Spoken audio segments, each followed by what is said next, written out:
Goeiemôre broers en susters, baie welkom op by vanoggend se erediens, 'n groot genade en voorreg ook om saam die Here te mag aanbid. Indien hier enige besoekers is of nuwe mense, ons het die gebruik om jou te verwelkom of meer van die gemeente te vertel. As jy by die deur uitgaan, sal jy sien daar's 'n boom en iemand sal daarmee kom gesels. Daar staan welkom boom.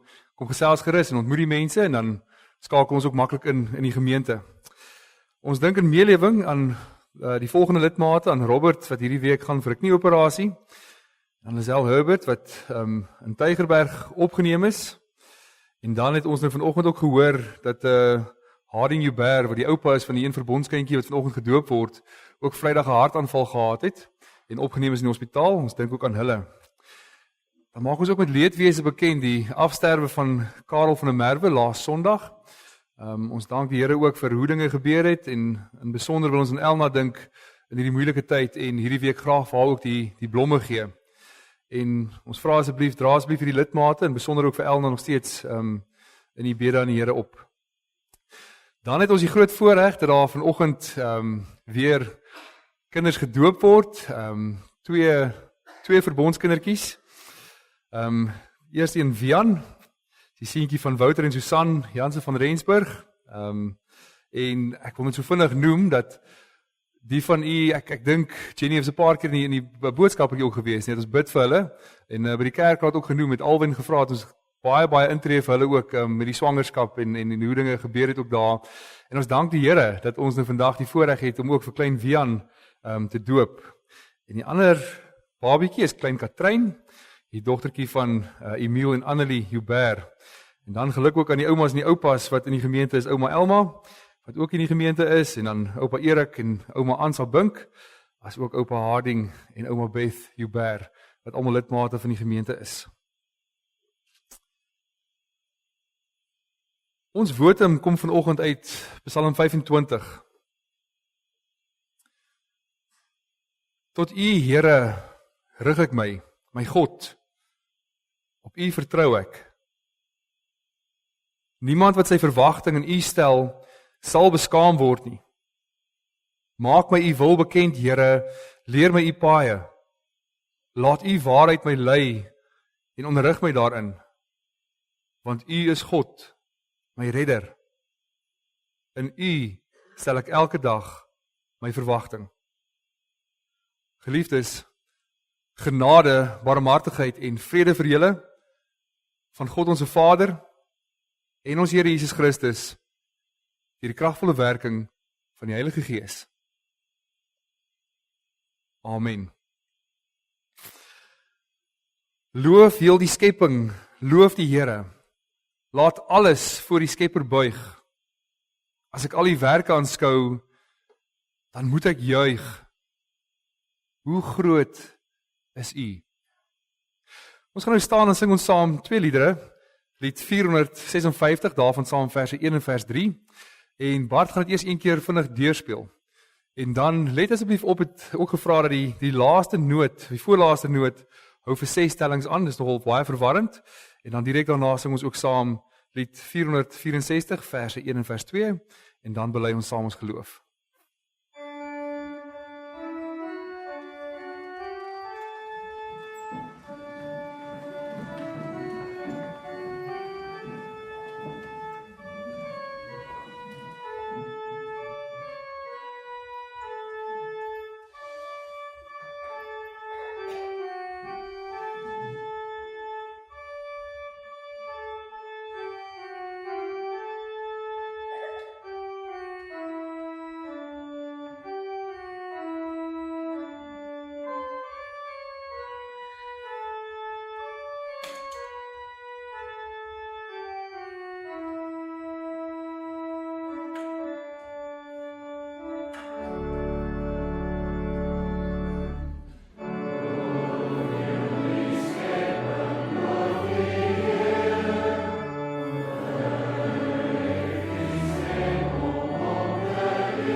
Ons gaan nou saam ons geloof bely in die hand van die apostoliese geloofsbelijdenis en direk daarna sing ons as deel van ons belydenis Psalm 113 vers 1 en vers 2.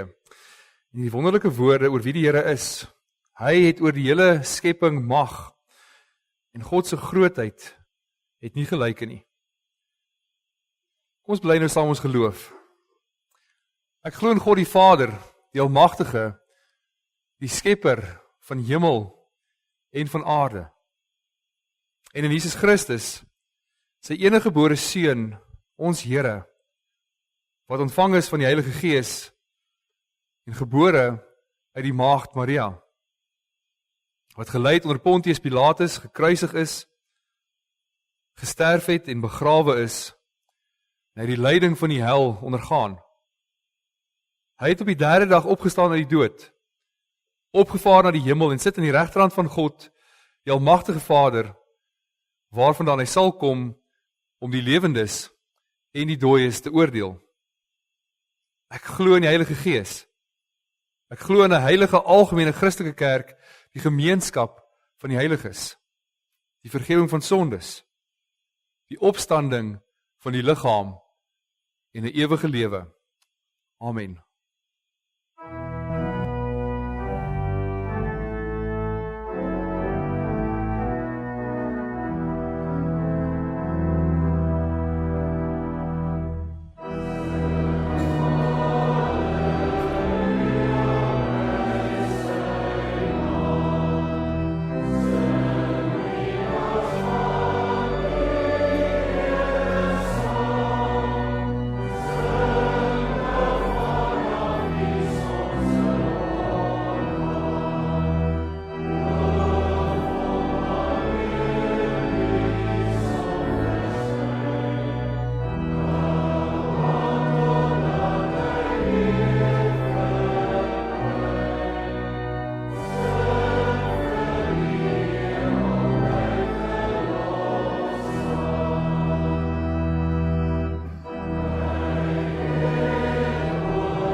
Geliefdes, net om die ordelikheid te behou, ek wil nie seker maak het almal genoeg sitplek daar agter. Hier is nog plek hier voor oop, as daar nie genoeg plek is nie.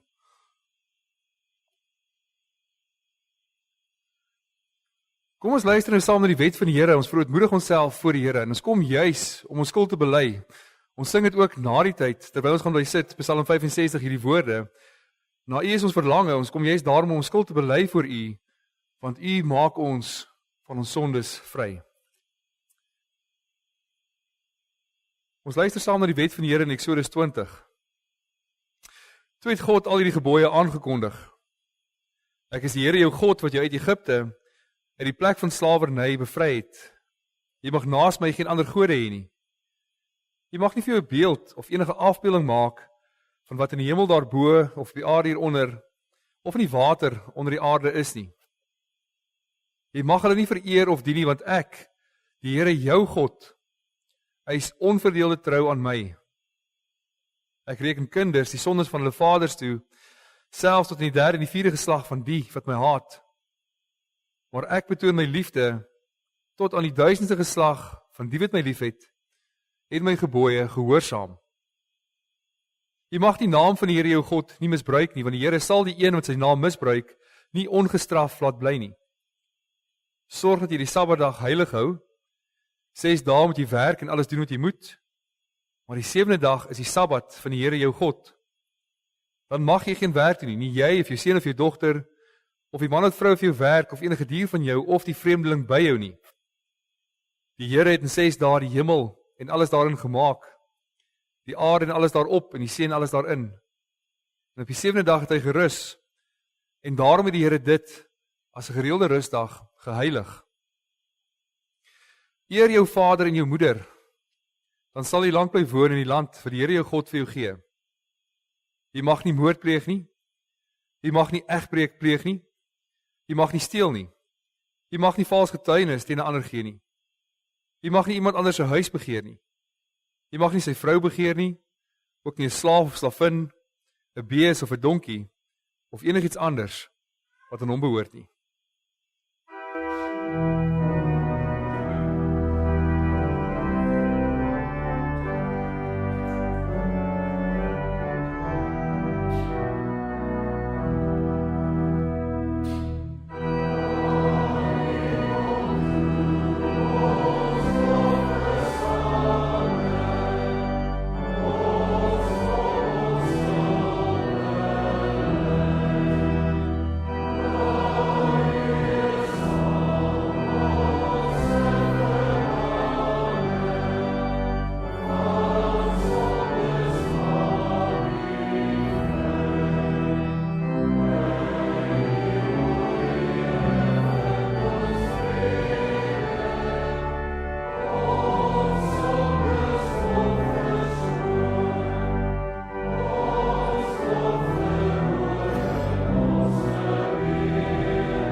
Kom ons bid saam. Ons Vader wat in die hemel is, is so wonderlik om hierdie woorde te mag sing dat ons begeerte en ons verlange na U alleen is.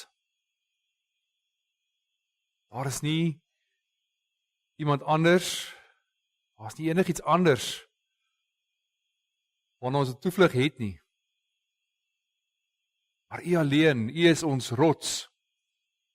U is ons verlossing.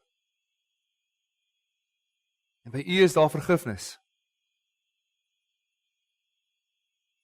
Ons beleef hoe U Gees in ons harte werk.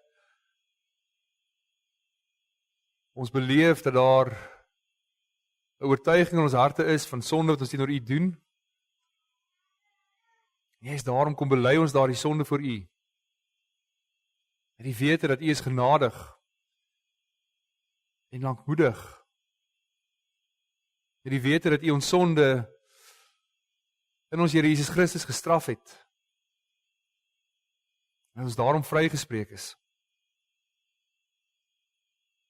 Ja, daar is waarlik niemand soos U nie. Dis U wat ons in genade aansien, dis U wat ons weer in volle gemeenskap met U bring. En daarom loof en prys ons die groot naam. Ons wil aan U al die dank en eer en lof toebring wat aan U verskuldig is. U is die ware God, U alleen. En is U genadige werk wat van alles getuig. Wat alles in alles wys, ook in ons lewe. Ons dank U Here dat ons weer mekaar kan wees om die lof te besing, die waarheid wat U in die woord vir ons bekend maak. Ons dankie dat ons U woord het, dat ons saam kan luister. Ons dankie Here vir die sakramente wat U vir ons gee. Dat ons juist daardeur ook U genadewerk kan sien. Dat ons nie in onsself oorgelaat word nie, maar dat juist U is wat kom en die genade in ons betoon. Kinders deel maak van U verbond. Kinders deel maak van die kerk en inbring om U te kan ken en ouers toe te rus en te werk met hulle deur die Gees, dat hulle die kinders kan grootmaak tot die eer van die naam. Daarom bid ons dat U ook daardeur sal werk in ons harte, waar ons die woord aanhoor en waar ons die sakramente waarneem, dat daardie genademiddele U genade sal verkondig. En dat ons opnuut in verwondering vir U sal staan en sal lewe om te getuig van U werk in ons lewe.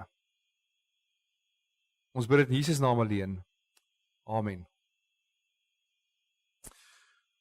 Geliefdes, ons gaan eers die doop bedien aan klein baba Wian en Katrein en ek vra dan asseblief dat die ouers so lank na vore kom.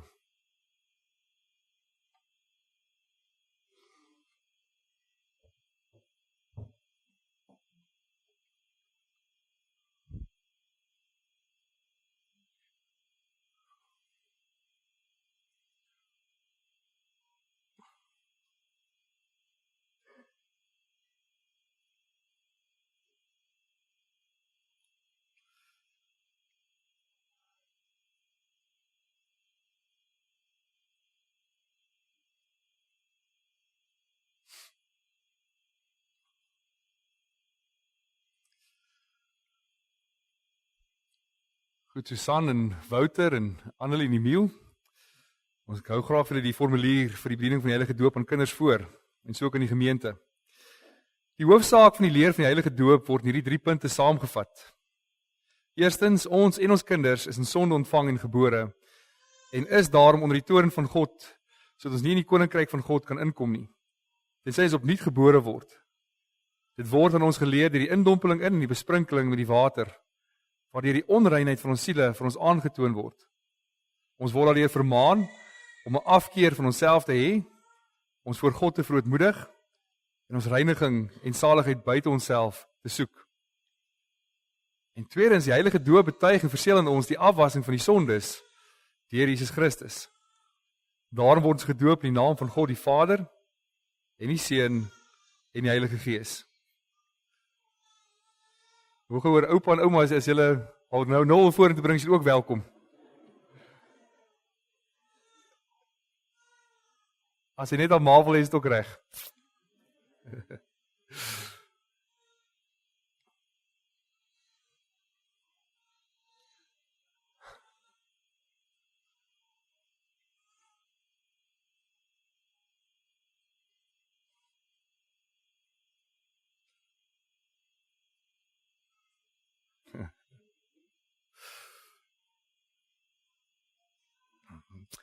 As ons in die naam van die Vader gedoop word, betuig en verseël God die Vader aan ons dat hy 'n ewige genadeverbond met ons sluit. Dat hy ons as sy kinders en erfgename aanneem en ons daarom met alle goeie dinge wil versorg en alle kwaad van ons wil afweer of dat ons bes wil beskik. As ons in die naam van die Seun gedoop word, verseël die Seun aan ons dat hy ons in sy bloed van al ons sondes afwas. En daarmee lei hy ons in die gemeenskap van sy dood en opstanding in. Hy doen dit so dat ons van ons sondes bevry en voor God regverdig gereken word. En net so ook, wanneer ons in die naam van die Heilige Gees gedoop word, verseker die Heilige Gees ons, deur die Heilige Sakrament, dat hy in ons wil woon, en ons tot lidmate van Christus wil heilig. Dit doen hy deur ons tot eiendom te maak, wat ons in Christus het, naamlik die afwassing van ons sondes, en die daaglikse vernuwing van ons lewe, tot ons uiteindelik onder die gemeente van die wat uitverkies is, die ewige lewe vlekkeloos gestel sal word. En derdens, omdat alle verbonde uit 2 dele bestaan, daarom word ons ook weer deur God met die doop vermaan en verplig tot 'n nuwe gehoorsaamheid. Ons moet naamlik die enige God, Vader, Seun en Heilige Gees aanhang, vertrou en lief hê met ons hele hart, met ons hele siel, met ons hele verstand en met al ons kragte. Ons moet van die wêreld afsien, ons ou natuur doodmaak en 'n lewe in volkomme toewyding aan God lei. En as ons soms uit swakheid en sondes val, moet ons nie in die genade van God twyfel of in die sondes bly lê nie. Die doop is immers 'n seël en ontwyfelbare getuienis dat ons 'n ewige verbond met God het. En hoewel ons kinders hierdie dinge nie verstaan nie, mag hulle nogtans nie daarom van die doop uitgesluit word nie. Aangesien hulle, sonder dat hulle dit weet, aan die verdoemenis in Adam deel het, en ook, sonder dat hulle dit weet, weer in Christus tot genade aangeneem word. En net so spreek God tot Abraham, die vader van al die gelowiges, en daarom ook tot ons en ons kinders, wanneer hy sê, ek sal my verbond oprig tussen my en jou nageslag na jou, en hulle geslag as 'n ewige verbond, om vir jou 'n God te wees, en vir jou nageslag na jou. Dit getuig Petrus ook met hierdie woorde, want die belofte kom julle toe, en julle kinders, en almal wat daar ver is, die wat die Here ons God na hom toe sal roep. Daarom het God vroeër beveel dat hulle besny moet word, dat die seël van die verbond en van die geregtigheid van die geloof was. En net so het Christus hulle ook omhels, die hande opgelê en hulle geseën. Omdat die doop nou in die plek van die besnydenis gekom het, moet die kinders as erfgename van die koninkryk van God en van sy verbond gedoop word. Die ouers is verplig om hulle kinders terwyl hulle opgroei, breedvoeriger hieroor te onderrig. Daarom, geliefde gemeente, ontvang dan ook hierdie 2 verbondskindertjies as deel van die verbondsvolk van God en van die liggaam van Christus, van die kerk. En wees lief vir hulle en bid vir hulle en wees ook vir hulle tot 'n voorbeeld in Christus. Om die sakramente ook troosvol te bedien, kom ons bid eers saam. Ons almagtige Vader in die hemel, Here, U het die ongelowige wêreld deur die sonvloed gestraf. Maar U het U genade betoon aan Noag en almal saam met hom en hulle veilig bewaar. U het ook die volk veilig deur die Rooi See laat trek en die Farao en sy leer daarin laat verdrink. Juist daarmee gee vir ons 'n beeld van die doop. Ons bid daarom, Here, dat U hierdie 2 kindertjies vir Katrein en vir Wian in die genade sal aanneem en deur die Heilige Gees aan Jesus Christus sal verbind. Laat hulle saam met Christus die sonde afsterf en 'n nuwe lewe saam met hom opstaan. Gee dat hulle Jesus Christus getrou sal volg in hulle lewe.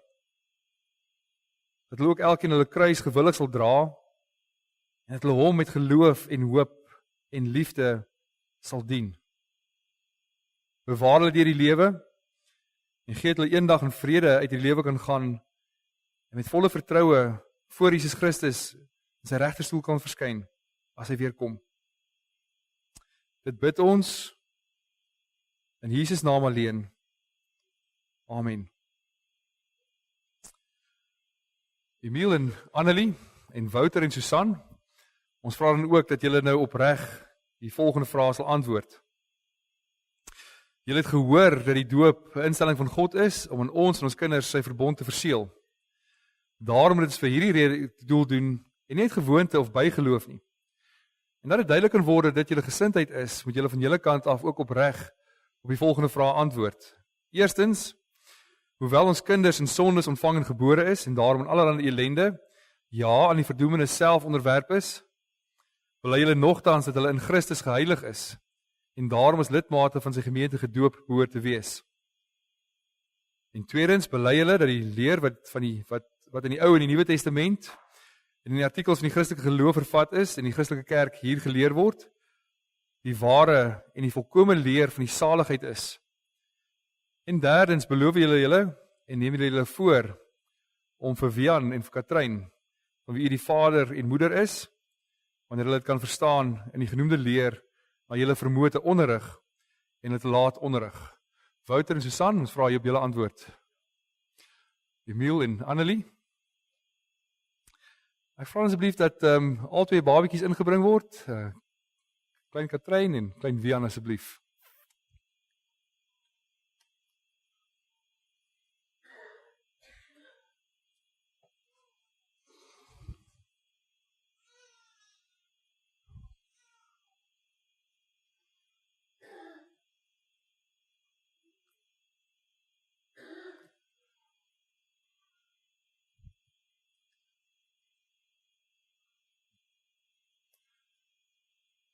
Elma, julle kan gerus om die voorwag, hoor. Ek nie sommer van die Bybelboek te oorhandig na die tyd. OK. Goed, oupa. OK. Dankie.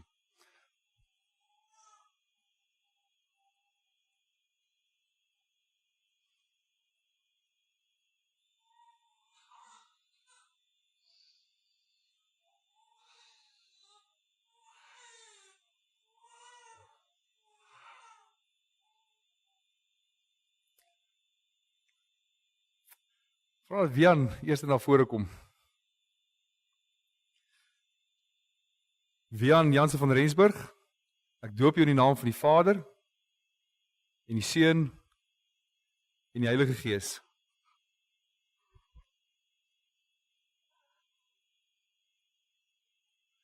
En Katrein.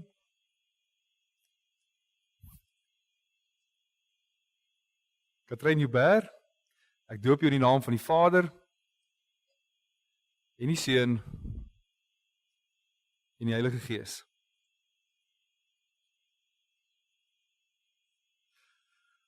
Geliefdes, kom ons staan en sing ons saam tot eer van die Here, Psalm 33, dis die werk van die Here, dis hy wat sy verbond in stand hou. Ons staan en sing ons saam tot eer van die Here, Psalm 33 vers 1 en vers 2, dan kan ons weer gaan sit.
Ons het die gebruik dat een van die oupas of oumas, grootouers, die Bybel oorhandig, en gevra tog dat die oupas na vore kom, om net die Bybel te oorhandig.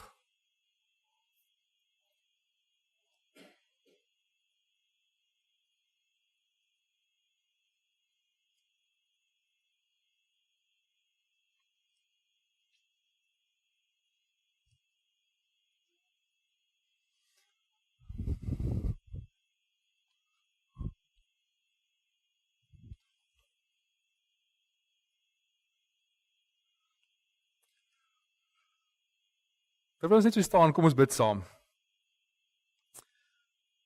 Ons almagtige God en hemelse Vader, Here, U het ons sondes en ook die van ons kinders vergewe deur die bloed van U geliefde Seun, Jesus Christus. En U maak ons deur die Heilige Gees ook deel van Hom. Lede van U enige gebore Seun, ons kan deel wees van sy kerk, en U het ons so ook as kinders aangeneem. Dit alles bevestig en verseël U ook vir ons in die doop. Daarvoor loof en prys ons U naam. Ons bid dat U in ons lewe, maar ook in besonder in hierdie kinders se lewe sal regeer. Dat hulle altyd gehoorsaam sal wees aan die Heilige Gees wat ook hulle lewe rig. dat hulle met toewyding sal leef as gelowiges wat ons Here dien. Ons bid graag ook vir die ouers en vra dat U hulle naby sal wees en aan hulle die wysheid sal gee en die krag om ook hulle kinders groot te maak in die vrese van die naam. Dat hulle as voorbeeld sal voorgaan en sal wys hoe dit lyk om U met toewyding te dien. Ons bid dat U kerk sal bewaar. Ons bid dat ons in alles ons oë op U gerig sal hou. Ons bid dit in Jesus naam alleen. Amen.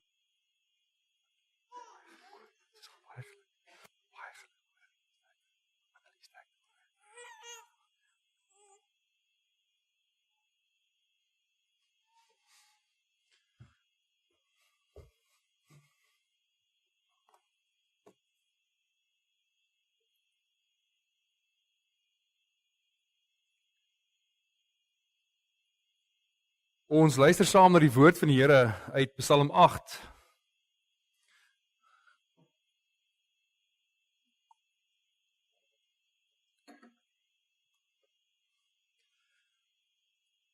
Ek lees ons saam Psalm 8 vanaf vers 1. Vir die koorleier met musiek, 'n Psalm van Dawid. Here, ons Here, hoe wonderbaar is U naam oor die hele aarde. Hoe glansryk alles wat U in die hemelruim geplaas het. Kinders en suigelinge besing die magtige werk wat U tot stand gebring het. En so word die teestanders, die vyande en wraakgieriges tot swye gebring. As ek U hemel aanskou, die werk van die vingers, die maan en die sterre waaraan U 'n plek gegee het. Wat is die mens dan, dat U aan hom dink? Die mensekind, dat U na hom omsien. U het hom net 'n bietjie minder as 'n hemelse wese gemaak, en hom met aansien en eer gekroon. U laat hom heers oor die werk van U hande.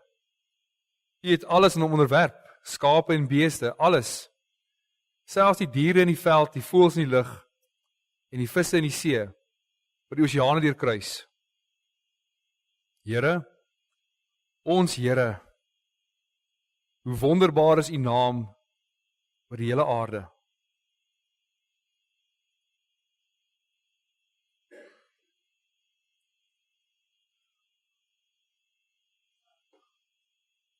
Daar is meer poësie in die sneeuvlokkie as in die letterkunde. En so begin T.T. Kloete sy baie bekende gedig, God die digter.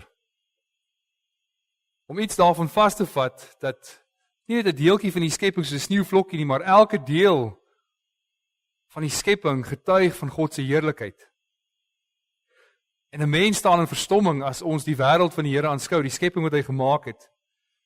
Hoe die Here alles in sy grootheid en sy kundigheid gemaak het. Daar is niks wat uit plek is nie. Daar is niks wat nie funksioneer soos dit moet nie. Daar is niks wat oortollig geskape is nie. Daar is niks wat ontbreek nie. Elke deel van die skepping is ontwerp en geplaas en funksioneer presies soos dit moet, om die Here daardeur te verheerlik. Alles is daar vir die heerlikheid van die Here. Alles getuig van sy absolute kundigheid. En dis wat Dawid hier in Psalm 8 besing. Die Psalm, soos die res van die Psalms, is bedoel om gesing te word.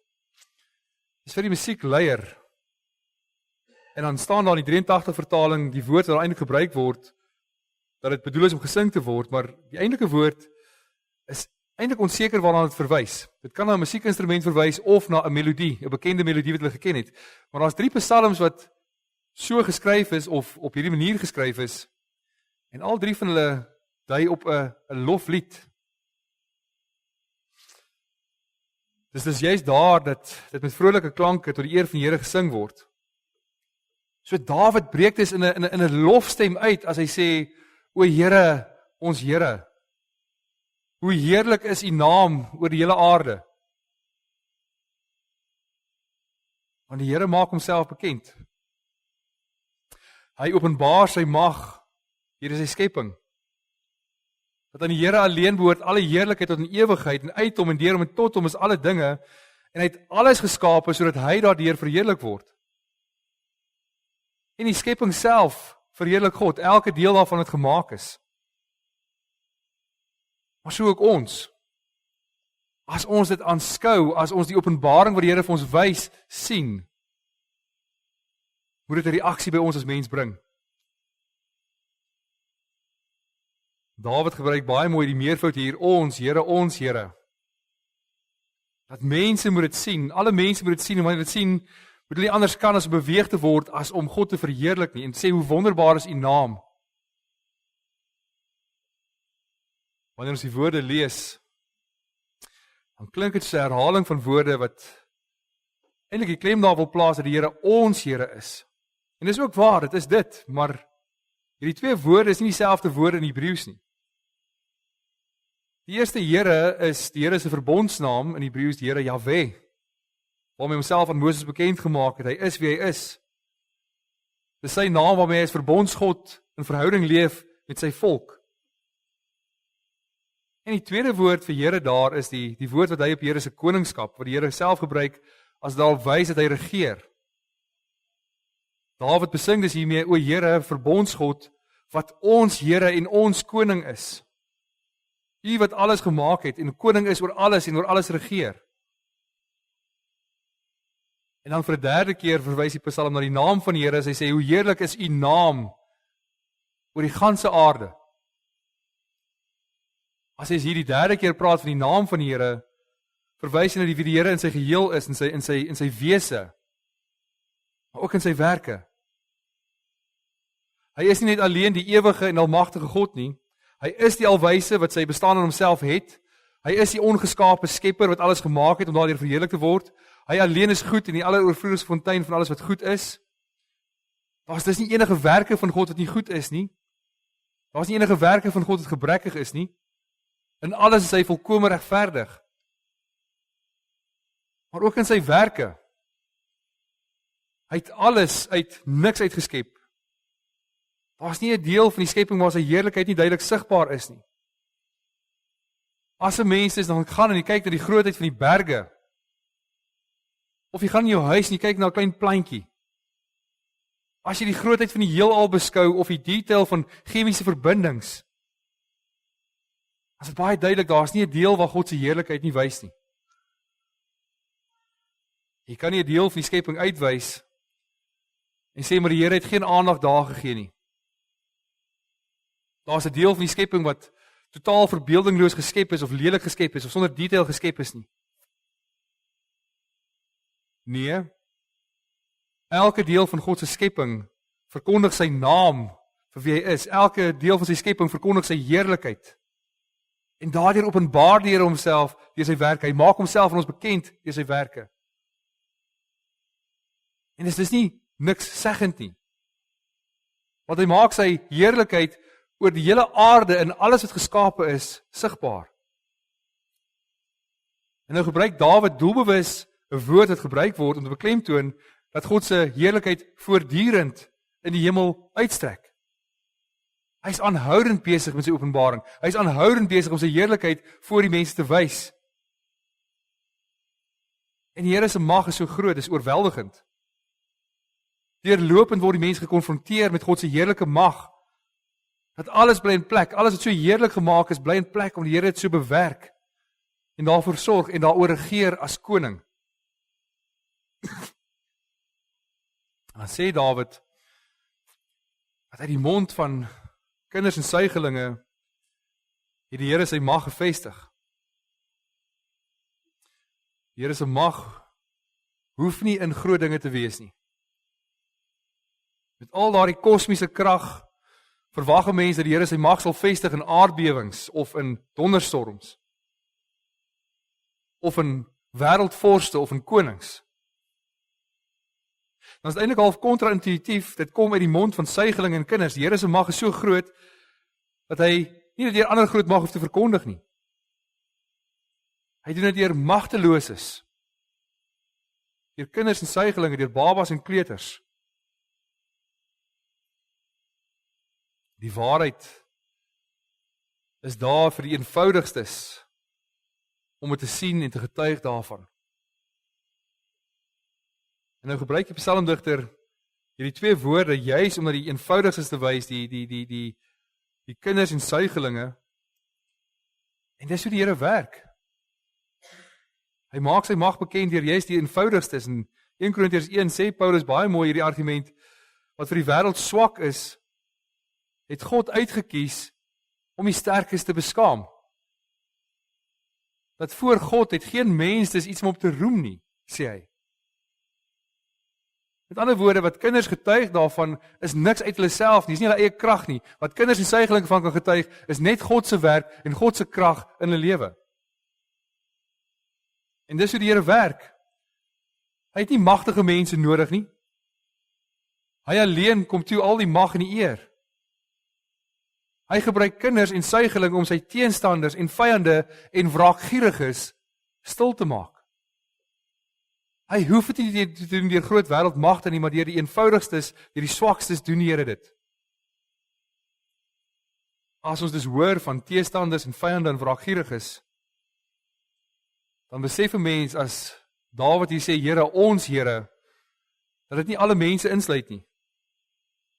Daar's mense wat God se vyande is en nie sy eer soek nie. Dis nie alle mense wat hom die eer wil gee nie. Nie alle mense staan in verwondering voor die Here as hulle die skepping aanskou nie. Daar's soveel mense wat die openbaring van die Here raak sien en dit toeskryf aan fabels of aan kaans, aan 'n blinde mag, aan 'n blote spontane reaksie wat geen denkkrag ingegaan het nie. As mense wat die heerlikheid van die Here se naam in sy hele skepping aanskou en dit doelbewus aan toeval of blinde afloop van omstandighede verklaar.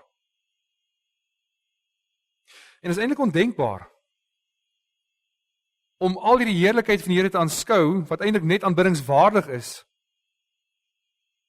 En daar skepsels is wat dit nie sal erken nie. En reeds in Psalm 2 het die Here gesê dat die nasies in opstand is, en daar's konings wat saam sweer teen die Here en teen sy gesalfde. Daar is dus baie duidelik groot magte, wêreldmagte, wat in opstand teen die Here is. Maar bloot die eenvoudige verklaring van 'n kind, dat God alles gemaak het, maak hulle stil. Die eenvoudige waarheid, wat deur kinders en kleuters gesing word, dat God laat al die voeltjies vlieg, maak magtiges stil. En dit bring Dawid by die groot gedagte dat die geweldige kontras wat daar is tussen die heelal, die groot skepping, hoe geweldig groot dit is, hoe geweldig heerlik die Here se heerlikheid en alles is, in kontras met die nietigheid van die mens. Wanneer die mens die heerlikheid van God in die kosmiese werke sien,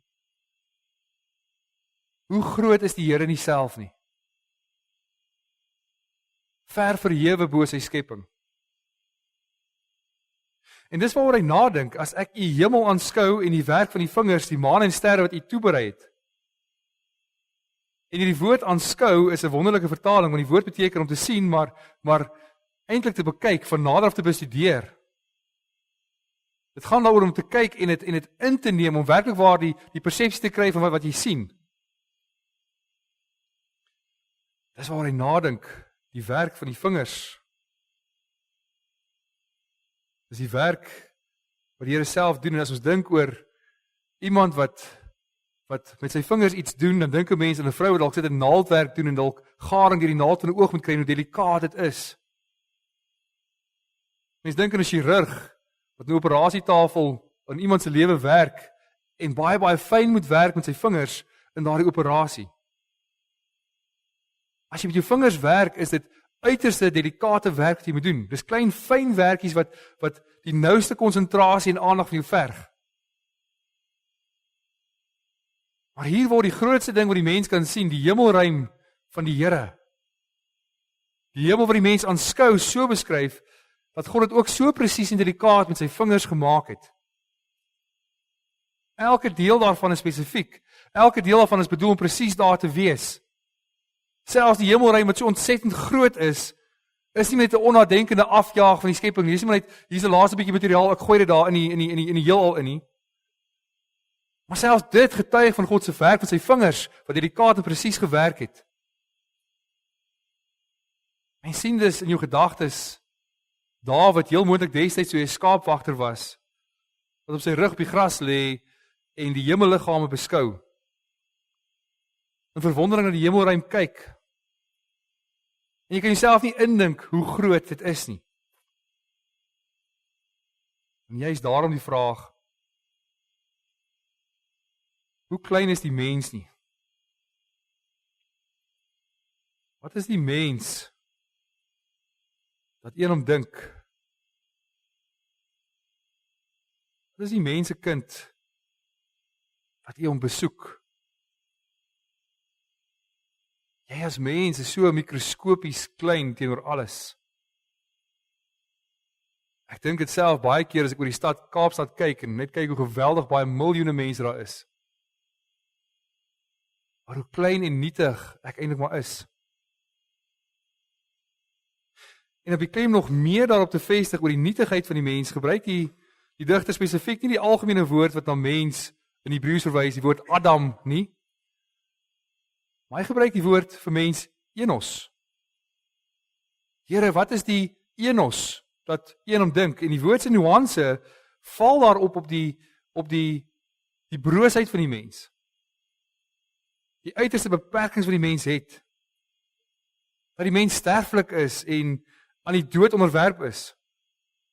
Die swakheid van die mens, dat hy in gebrek lê en krag en vermoëns, dat die mens is eintlik niks, is eintlik net stof. Wat is hierdie stof deeltjie? Hierdie verganklike mens, dat een aan hom dink. Maar die waarheid gaan nog verder. Want hy sê, wat is die mens dat een hom omsien, of letterlik staan daar, wat is die seun van die mens, dat u hom besoek? Die mens is uniek in die skepping, in al die heerlikheid en alle skepsels wat daar is die seun van die mens anders. Want vir alles sorg die Here. Hy voed en beklee en beskerm alle ander skepsels. Maar vir die mensekind of die seun van die mens is dit anders. Want die Here besoek hom ook. En hierdie woord beteken letterlik dat jy as vriend sal dink aan jou ander vriend en hom oproep of hom bel en sê, hoorie maar, ek hoor graag hoe gaan dit met jou. Hy sê dus, wat is die seun van die mens dat hy wat so klein is, dat hy die moeite sal doen om in gemeenskap met hom te wil leef? Dis ondenkbaar. Hoe kan jy met so klein skepsel wat eintlik maar stof is, in gemeenskap mee wil leef? Hoe kan jy daardie gemeenskap wil hê en jy oor hom ontferm? Want die mens is tog so gering. Hoekom sal jy hom so vereer met u teenwoordigheid? Dat hy enigiets met hom te doen sal wil hê. Het is ondenkbaar dat die Here wat niks in homself ontbreek nie eens in gemeenskap enigiets benodig nie, dat hy die mens die eer sal gee om hom te besoek. En broers en susters, dis presies die wonder van die evangelie ook. Dat God aan die mens dink, en dat God die mens wil besoek. Maar die dink van die Here gaan baie meer as oor die grootheid van die Here wat ver bo ons gedagtes is, ver bo die heerlikheid van die skepping is, en ons wat stoffelike mense is. Ja, die mens word verskeie dinge in die skrif genoem. As die skrif na die mens verwys in sy verganklikheid, noem die Bybel ons stof. 'n Veldblom wat maar vinnig verdor. 'n Asem wat uitgeblaas word. 'n Verbygaande skaduwee. Die Bybel wys op soveel maniere vir ons wat maar nietig is. Dat ons eintlik 'n damp is wat net weer verdwyn. Maar die Here se dink aan die mens gaan oor meer as dit. Dit gaan oor die Here wat 3 maal heilig is, dat die engele voor hom uitroep dag en nag, heilig, heilig, heilig is die Here. en ook die sondigheid van hierdie nietige mens. Dat jy nie maar net stof is nie, maar ook deur en deur 'n sondaar. En die mooie beskrywing van die mens kom voor in Romeine 3, wat sê maar alle mense het afgewyk en ontaard. Daar's niemand wat goed doen nie, daar's selfs nie een nie. Ons keel is oop graf en met tonge pleeg ons bedrog. Die gif van adders is onder ons lippe. Ons mond is vol vervloeking en bitterheid. Haastig is ons voete om bloed te vergiet. Verwoesting en ellende is ons paaie. Die weg van vrede ken ons nie. Daar's geen vrees vir God voor ons oë nie. Dit teenoor die heerlikheid van 'n driemaal heilige God. En tog dink die Here aan ons. Met 'n dink wat al in ewigheid gebeur het. Want die Here wil dat die mens geskape word. Hy wil dat daar mense moet wees met wie hy in gemeenskap kan lewe, wie hy kan besoek. Hy wil hê dat daar mense moet wees en wie hy dink. En uit van ewigheid af dink die Here al die diepste gedagtes oor die mens. Hoe geweldig is daardie wete om te weet, maar die Here dink al in ewigheid oor ons. Hy dink dis nie net aan my as ek aan hom dink nie. Maar as jy dat ewigheid af, dink hy al aan my. Hy dink oor al sy liefde en oorvloed aan die mens te bewys. Om daardie intiemste gemeenskap met die mens te wys. So selfs nadat ons in sonde val, hoor ons van die begin af dat die Here vir Adam en Eva kom opsoek. Hy wil daai gemeenskap met hulle lewe. Die Here wil daardie gemeenskap hê met die mens. En juist daarom besluit die Vader in ewigheid om die Seun te stuur. En hy stuur hom as die ware seun van die mens. Hy neem die volle menslike natuur aan, hy neem daardie swakheid van die mens aan. Geliefdes, dink jouself vir 'n oomblik in wat dit beteken. En besonder wat Dawid in Psalm 8 besing oor die heerlikheid van die Here wat bo alle dinge is. En die stoffelike mens. Dat God besluit om die menslike natuur aan te neem om mens te word. Hy neem daai swakheid van die mens aan. Ons hoor baie duidelik Jesus se toepassing van Psalm 8 op homself, hy wat ware God en ware mens is. Dat die Here Psalm 8 vat en op homself toepas in Matteus 21. Wat daar gebeur is dat daar's handelaars in die tempel en die Here kom en hy reinig die tempel van daardie handelaars van hulle wat die huis van die Here 'n rowersnes gemaak het. En dan die priesterhoofde en die skrifgeleerdes gesien hoe hy wonderwerke doen en terwyl hulle die kinders van die tempel uitroep as dit gebeur, prys die seun van Dawid. Die Bybel sê die kinders wat dit uitgeroep het. En nou sê die volwassenes verontwaardig deur hierdie uitroepe. En dan kom die Here en hy verdedig hierdie kinders wat hierdie woorde uitroep en hy sê maar dit staan op Psalm 8. Dit moet gebeur. Daar staan u het daarvoor gesorg dat kinders en suigelinge u lof sing. Die kinders bring dis nie net algemeen lof nie, maar hulle bely dat Jesus is die seun van Dawid. Hy is die beloofde Messias. Hy is die een wat kom om die verlossing te bring. En dan kom Jesus nie en hy maak die kinders stil en sê nee, julle maak 'n fout. Dit is nie ek nie of nee, ek is nie waarlik God nie. Daai lof is net vir God bedoel nie. En juist hier bevestig hy dat daardie lof wat aan God besing moet word vir sy werke, besing hierdie kinders nou oor hom.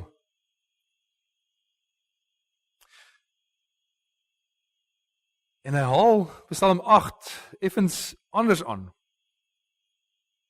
Hy sê dat u daarvoor gesorg dat kinders u lof sing. Met ander woorde, die Here Jesus sê self dat God het dit voorberei, hy het dit bewerk, dat hierdie kinders die lof sing. Dis nie net spontaan die kinders wat begin sing het nie, maar God het deur die mond van die kinders sy seun verheerlik. Juist deur die mond van kinders en suigelinge dit doen, om sy vyande stil te maak.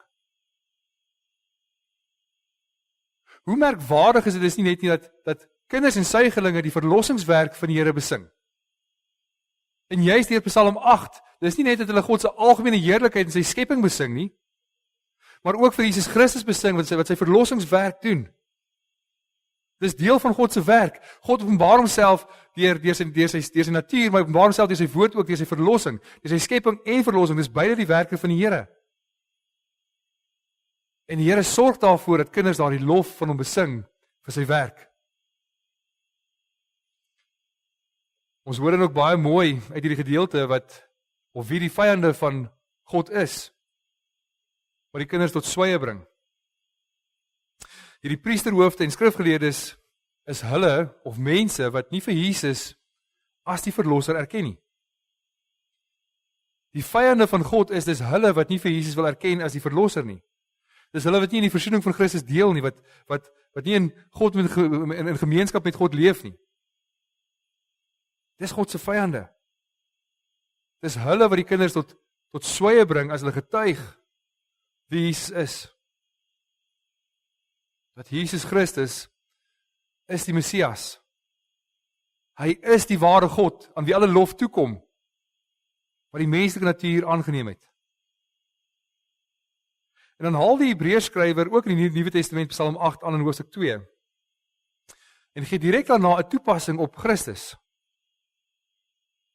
Die Hebreërskrywer sê dan in hoofstuk 2, maar ons sien Jesus met eer en heerlikheid gekroon op grond van sy lyding en dood. Hy's 'n kort tydjie minder gemaak as die engele, sodat hy deur die genade van God vir almal sou sterwe. God, ter wille van wie alles bestaan en deur wie alles ontstaan het, wou baie deel laat kry in sy heerlikheid. En daarom was dit reg dat hy hulle leidsman tot verlossing deur lyding heen tot volmaaktheid sou bring. Hy wat heilig maak, sowel as die mense wat geheilig word, is almal uit een Vader. Om hierdie rede is Jesus nie skaam om hulle sy broers te noem nie. En weer die woorde, God terwyl dit vir wie alles bestaan en vir wie alles ontstaan het, wou baie laat deel kry aan sy heerlikheid. Daardie heerlikheid wat hy besing, wou mense deel maak daarvan. Hy wil in gemeenskap met die mens lewe. Daarom is Jesus minder gemaak vir 'n kort tydjie as die engele. Want hy wou mense dat deel kry aan sy heerlikheid. Ons hoor dis baie mooi dat die Hebreërskrywer dit herhaal, dat God aan die mens gedink het, dat God aan die mens dink, dat God die mens wil besoek, dat hy baie wil laat deel kry aan sy heerlikheid. En Jesus doen dit deur sy lewe vir ons af te lê. Sy menslike lewe, die menslike natuur wat hy aangeneem het, gee hy as losprys. Hy kom en hy sterf aan die kruis. Vir mense, sodat mense regverdig gemaak kan word, sodat mense kan deel kry in die heerlikheid van God. Hy,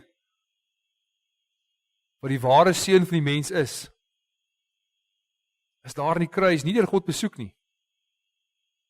Die seun van die mens word nie daar deur God besoek nie, maar jy is die teenoorgestelde. Die seun van die mens word juis daar in die kruis deur God verlaat. Juis sodat ons regverdig gemaak kan word, dat God ons wil besoek. Ja, deur sy dood het hy die dood namens ons gesmaak, sodat ons kan deel kry in sy oorwinning. Dat ons kan versoen word met God, dat ons kinders van God genoem kan word. Dat God het hierdie begeerte om ons te besoek, ons sal besoek. Sy lyding het hy die weg na heerlikheid vir baie kinders van God oopgemaak, dat ons 'n verhouding met hom kan leef. En jy is daarom, eindig hierdie Psalm ook soos begin het, as ons alles oordink, al die werke van die Here, dat dit nie net is vermagtig is nie, maar vir eenvoudig is, om uit te roep, o Here, ons Here, hoe wonderbaar is die naam oor die hele aarde. En dis die groot troos vir ons, dat dit nie net vir vermagtiges is nie, dis nie net vir die wyses van die wêreld nie, nee, Jesus loof die Vader in Matteus 11 vers 25, dat hierdie ding verberg het vir slimme geleerde mense, en dit aan eenvoudiges, aan kindertjies geopenbaar het, hy het dit bekend gemaak vir hulle dit kan sien, hulle oë is oopgemaak om te kan sien, dis die werk van die Here. Dat juist die werk van die Heilige Gees ontvang ons geloof. Om nie dat daardeur slim te word as die wêreld slim is nie. maar om die werklikheid te kan sien vir wat dit is. Die heerlikheid van God wat in die hele wêreld skitter. Die heerlikheid van God wat deur sy werk aan die kruis vir ons gewys word. Dat die skrif en die natuur is God se openbarings wat vir ons wys wie hy is en daardeur bly ons in verwondering voor die Here.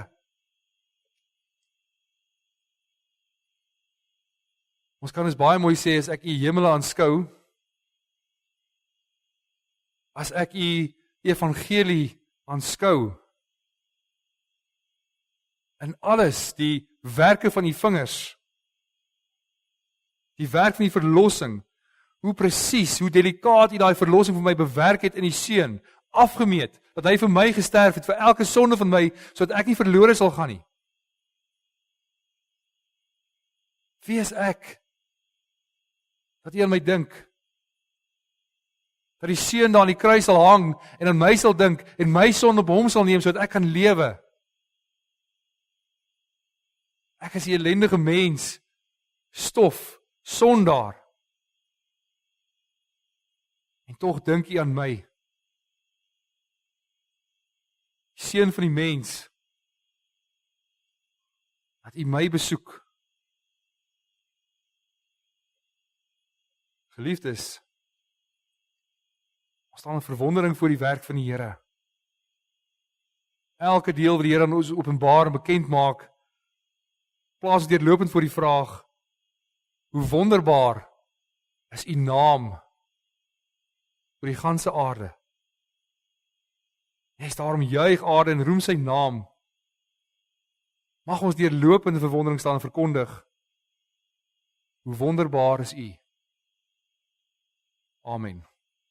Kom ons bid saam.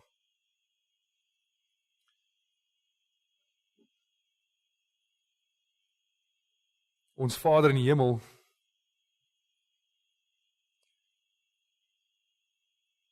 ons elkeen kan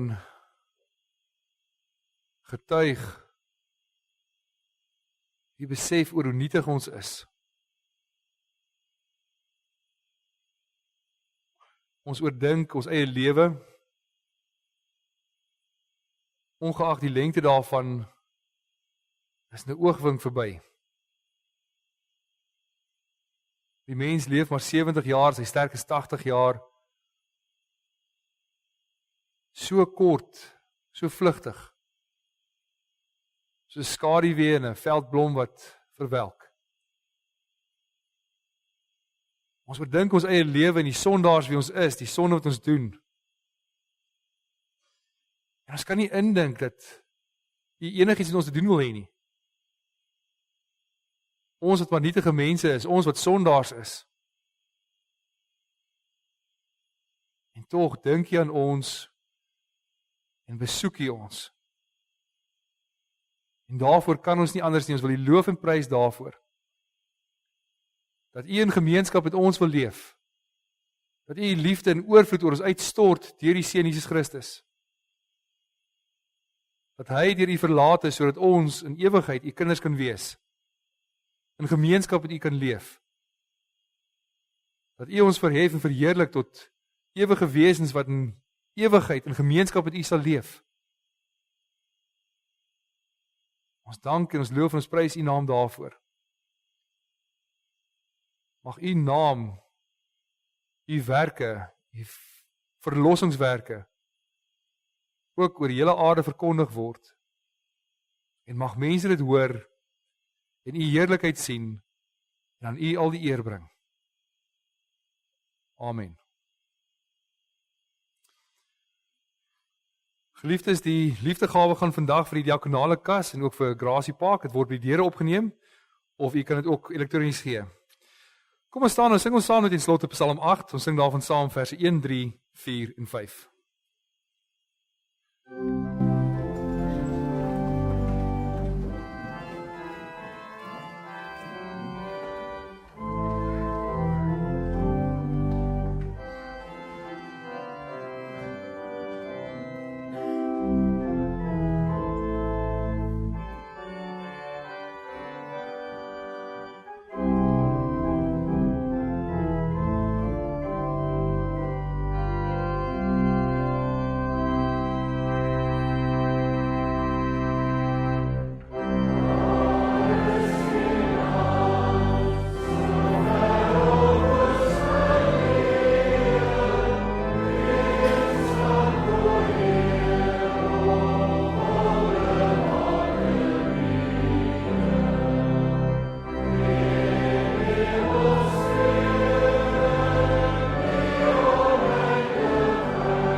Nadat ons die seën van die Here ontvang het, sing ons saam Psalm 72 vers 11.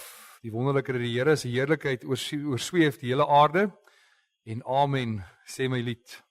Geliefdes, die genade van ons Here Jesus Christus en die liefde van God ons Vader en die gemeenskap van die Heilige Gees is en bly by elkeen van u. Amen.